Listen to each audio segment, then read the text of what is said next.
Good morning guys, स्वागत है आप सभी का विद्यासागर गुरुजी यूट्यूब चैनल पर। आज का सवाल है कि आप जानते हैं के तहत, जैसे कि आप सब जानते हैं रोज़ एक सवाल पूछते हैं और उसका जवाब अगले वीडियो में दिया जाता है। तो आज का सवाल है कि जहांगीर द्वारा शुरू की गई तुझके जहांगीरी, जिसमें वो अपना आत्मकथा लिखा था, उसको पूरा करने का श्रेय किसको जाता है। अर्थात तुझके जहांगीरी को किसने पूरा किया था, आपको ये कमेंट करके बताना है। और मैंने क्या आप जानते हैं के तहत कल का सवाल पूछा था कि अब्बुल फजल के बड़े भाई का नाम क्या था। तो अब्बुल फजल के बड़े भाई का नाम आपका फैजी था। फैजी जो है वो अकबर के दरबार में एक राजकवि था, और राजकवि होने के साथ साथ इसने क्या किया था, इसका उपलब्धि देख लीजिए कि फौजी ने नल दमयंती किसने लिखा था, सूरदास ने। इस कथा को उसने क्या किया था, फारसी भाषा में अनुवाद किया था और उसका नाम रखा था सहेली। इनका नाम था नल दमयंती सूरदास का, तो इसने फैजी का नाम अपने लिख दिया फारसी में अनुवाद करके सहेली। तो चलिए, कल तक हम लोगों ने कहाँ तक पढ़ा था, जहांगीर पूरा कर लिया था। आज हम लोग लेके आए हैं शाहजहां से संबंधित MCQ करेंगे। तो पहला सवाल है कि निम्न में से कौन शाहजहां के शासनकाल का राजकवि था।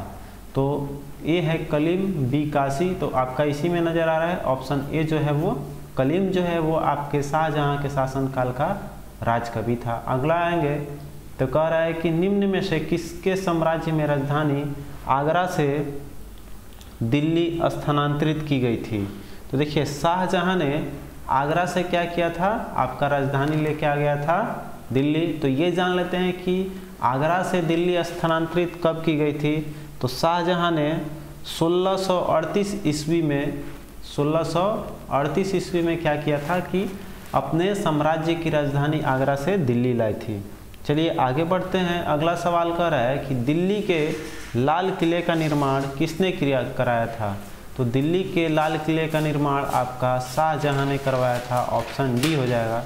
इसके अलावा दिल्ली के लाल किले के अलावा शाहजहां द्वारा और भी भवनें या किलों का निर्माण करवाया गया था, जिसमें कि आपका दिल्ली का लाल किला, दीवाने आम, दीवाने खास, दिल्ली के जमा मस्जिद, ये सब जो है आपके। इसके अलावा एक और जो है दिल्ली का, यहाँ लिख दे रहे हैं जो इम्पोर्टेंट है, जमा मस्जिद, दिल्ली के जमा मस्जिद।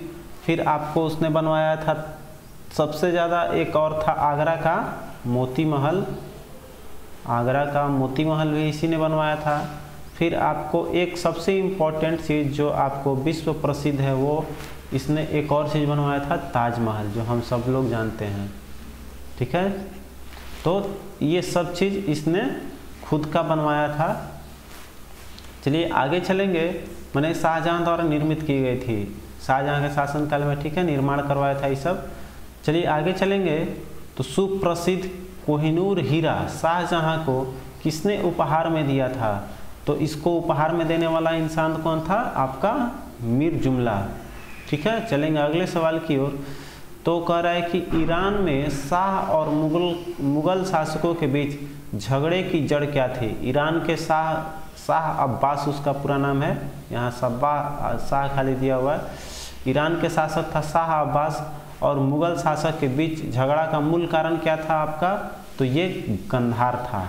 और अंत में क्या होता है कि शाह अब्बास कंधार को अपने राज्य में शामिल कर लेता है। ठीक है, चलिए अगला सवाल देखेंगे। तो कह रहा है मुमताज महल का असली नाम क्या था।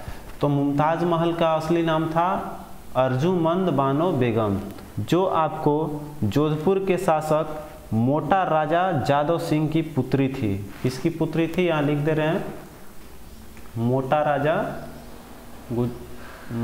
राजा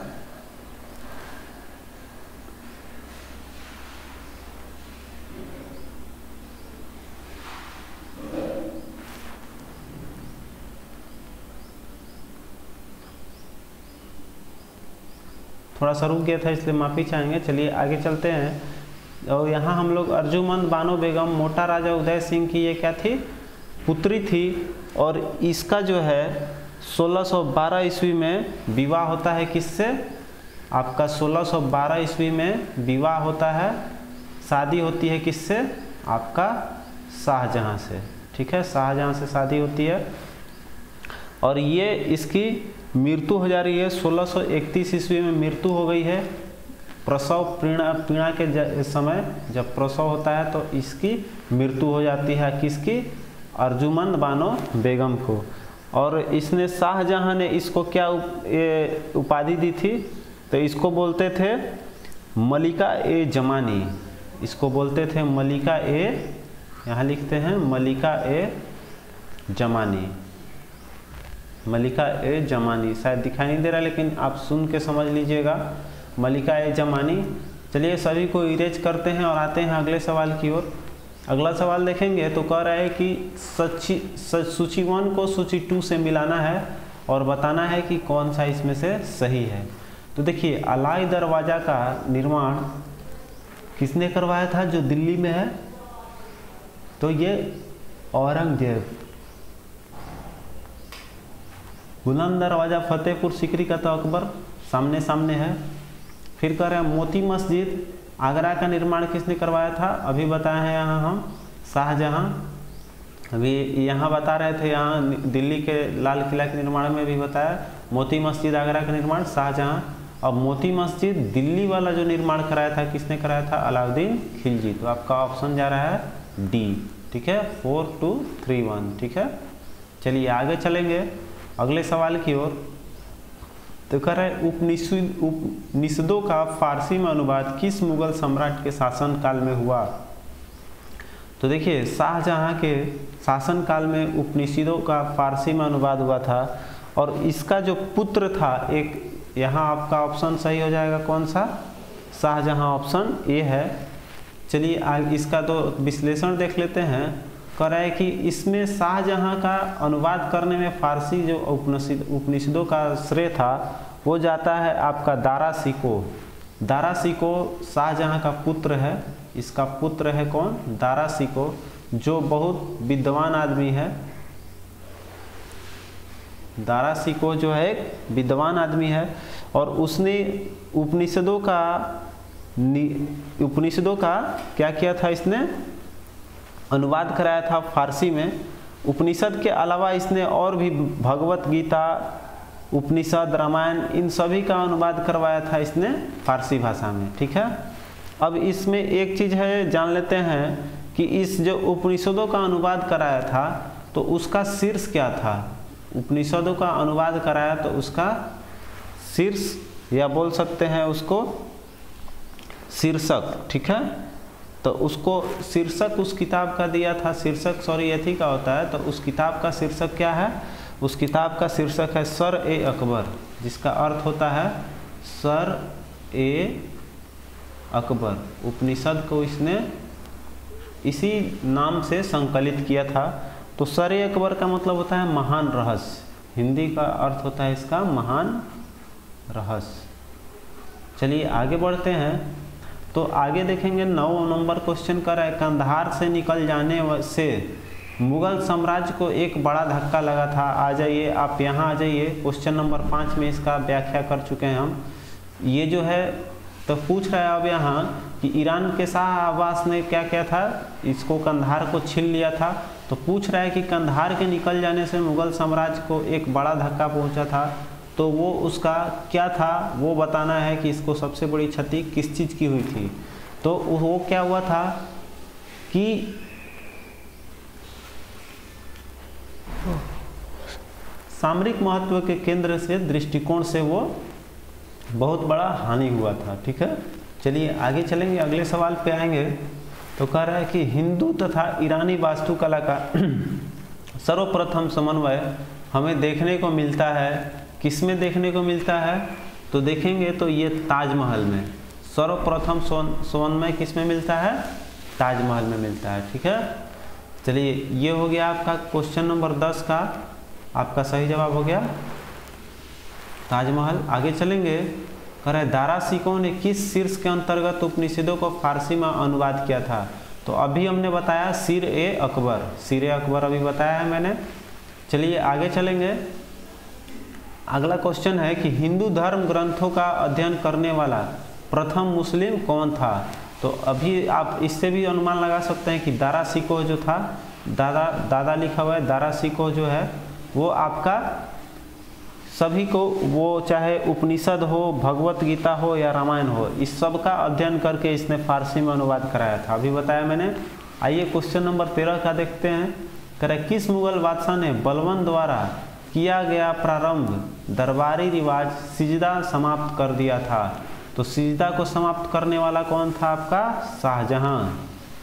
आगे चलेंगे। कह रहा है शाहजहां के बल्लख अभियान का उद्देश्य क्या था। वो बल्लख अभियान का उद्देश्य किस लिए किया था कि उसका जो मित्र शासक था उसको काबुल के सीमा से सटे बल्लख और बदखसा के एक मित्र शासक को लाना था, जिसके लिए वो बल्लख अभियान किया था। तो आपका ऑप्शन ए हो जाएगा सही।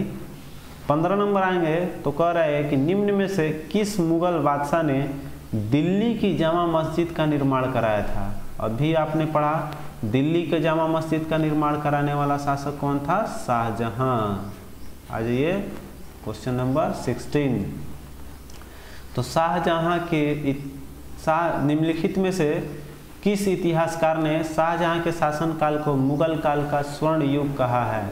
मुगल काल के स्वर्ण युग कहने वाले आपके हैं A.L. श्रीवास्तव। इन्होंने कहा है कि ये मुगल काल के सबसे स्वर्ण युग रहा है। कौन? शाहजहां के शासनकाल। चलिए आगे चलेंगे। अगले सवाल पे कह रहा है कि सिर-ए-अकबर के लेखक कौन थे। अभी हमने क्या पढ़ा? सिर-ए-अकबर क्या है? फारसी में दारा शिकोह द्वारा रचित आपका उपनिषदों का संकलन है। तो ये किसने लिखा था? अभी बताया है दारा शिकोह। दारा शिकोह आपका हो गया ऑप्शन बी। चलिए आगे चलते हैं। दारा शिकोह ने एक शीर्षक लिखा था, ये बहुत वीवीआई सवाल है, इससे किसी तरह से भी सवाल पूछ सकता है। तो 18 नंबर पे आते हैं। कह रहा है बनारस और इलाहाबाद के तीर्थ यात्रा कर की समाप्ति के लिए किसने मुगल बादशाह के सामने बनारस के पंडितों का नेतृत्व किया था। तो बनारस के पंडितों का नेतृत्व करने वाले आपके थे कविंद्राचार्य, ऑप्शन सी। 19 नंबर देखेंगे तो कह रहे हैं निम्न में से किस ने शाहजहां ने शाह बुलंद इकबाल की पदवी दी थी। किसे शाहजहां ने शाह बुलंद इकबाल की उपाधि दी थी। तो आपका इसका सही जवाब कौन सा है? दारा शिकोह, शुजा, औरंगजेब या फिर मुराद। तो अभी हम लोगों ने दारा शिकोह के बारे में जाना है। शाह बुलंद इकबाल की उपाधि आपको दारा शिकोह को दिया गया था। ठीक है। चलिए शाह, इसका मतलब इसको आता है कभी कभी क्वेश्चन ऐसे भी आता है कि शाह बुलंद इकबाल के रूप में किसे जाना जाता है। ठीक है। तो आपको मारना है दारा शिकोह। और दिया था किसने? शाहजहां ने इसको। चलिए बस इतना ही। और अगले आते हैं सवाल पे। अब निम्न में से कौन शाहजहां के शासनकाल में अधिकांश समय तक दक्कन का गवर्नर पूछ रहा है, कौन रहा था सबसे ज़्यादा समय तक। तो दक्कन के गवर्नर रहने वाला था आपका औरंगजेब। ठीक है। इसके बाद शासक आता है आपका औरंगजेब ही। ये जो है शुरू में था गवर्नर था दक्कन राज्य का। अब इसको आगे बनेगा ये शासक। तो शासक किस तरह से बनता है? तो ये जितने भी शाहजहां के पुत्र थे उसमें क्या होता है कि जब शाहजहां की मृत्यु होती है तो वो अपने साम्राज्य के गद्दी के लिए उन लोगों में झगड़े होते हैं, जिसमें कि बहुत सारे युद्ध महत्वपूर्ण भी है। जैसे कि आपका धर्मट का है, आपका धर्मट का युद्ध हुआ। फिर आपका होता है सामूगढ़ का युद्ध। फिर आपका होता है सामूगढ़ का युद्ध होता है। फिर आपका होता है देवराई का युद्ध। और इन सभी में क्या होता है? औरंगजेब जीतता है। तो अंत में गद्दी पे बैठता है कौन? आपका अंत में आके गद्दी पे बैठ जाता है औरंगजेब। तो कल हम लोग का चैप्टर रहेगा औरंगजेब से संबंधित करेंगे। और ये मुगल वंश का अंतिम शासक होता है जो कि साम्राज्य विस्तार होता है। ऐसे और भी शासक रहे मुगल साम्राज्य का, लेकिन वो मुगल साम्राज्य के उत्तर मुगल साम्राज्य में आ जाते हैं। तो ये आपका हो जाएगा कल। औरंगजेब के बारे में हम लोग पढ़ेंगे। तो आज के लिए बस इतना ही। मिलते हैं कल के वीडियो में। तब तक के लिए अपना ख्याल रखिए। Good bye.